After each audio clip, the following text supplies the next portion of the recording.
Hi, I'm John Persinos, Editorial Director of Investing Daily. Welcome to my latest Weed Report for Thursday, April 27. To view our full range of publications and trading services, visit our website at investingdaily.com. Also visit the website of our subsidiary, streetauthority.com.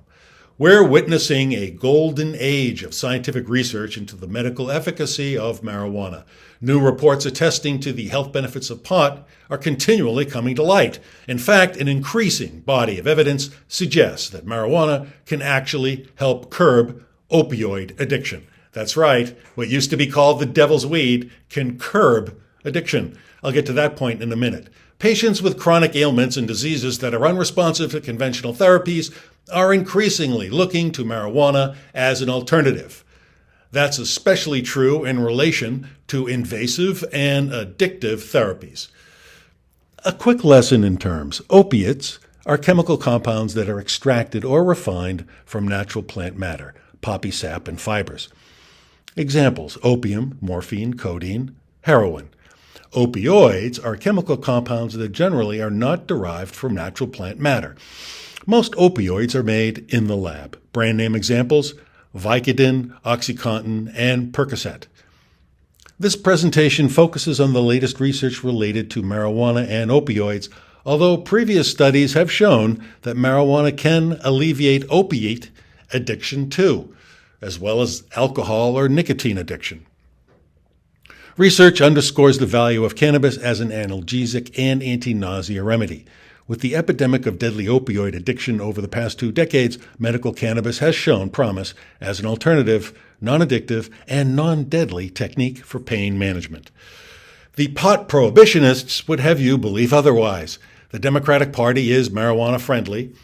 A majority of Republican leaders at the federal and state levels are not. However, GOP lawmakers' continuing opposition to marijuana legalization is sharply at odds with the viewpoints of most Americans.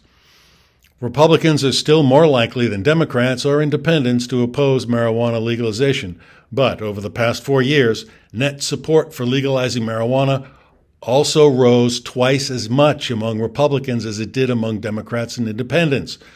Regardless of the cultural biases of certain members of the political class, the marijuana business is a multi-billion-dollar juggernaut that's unstoppable.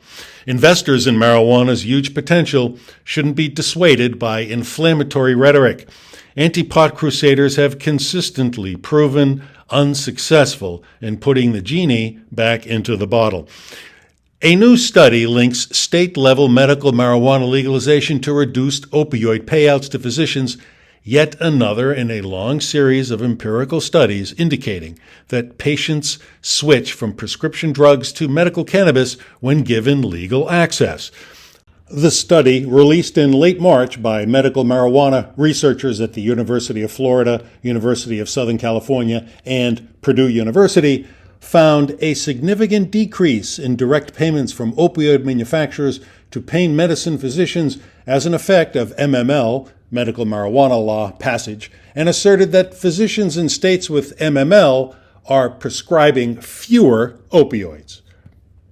Researchers analyzed transaction data involving direct payments from opioid manufacturers to physicians from 2014 to 2017, seeking to determine if medical cannabis legalization had a causal impact.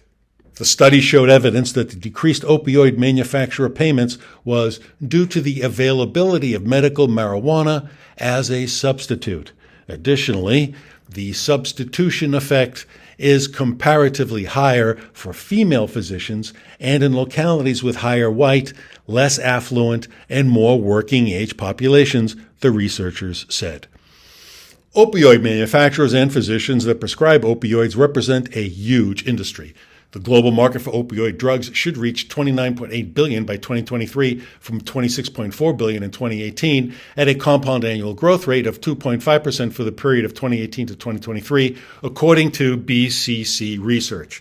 Manufacturers and physicians often forge ethically dubious professional partnerships that are financial, resulting in pill factories that lead to overdoses and deaths. According to the National Center for Drug Abuse Statistics, Over 96,000 Americans die from drug overdoses every year. Opioids are a factor in 72% of overdose deaths. Drug overdoses have killed almost 1 million Americans since 1999. Small wonder, then, that big pharma players such as Pfizer, Novartis, and Merck are making forays into medical marijuana. Weed's stigma, it's fast disappearing. That's why I've launched an investment service called Marijuana Profit Alert. Marijuana stocks were dragged down by the broader bear market in 2022, but I believe the pot sector faces a breakout year in 2023.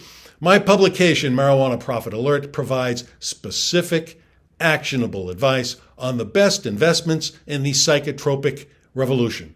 For details, click the URL at the bottom of the article that accompanies this video on the Investing Daily website. Well, that's it for now, and if you have any questions or feedback, send me an email at mailbag@investingdaily.com.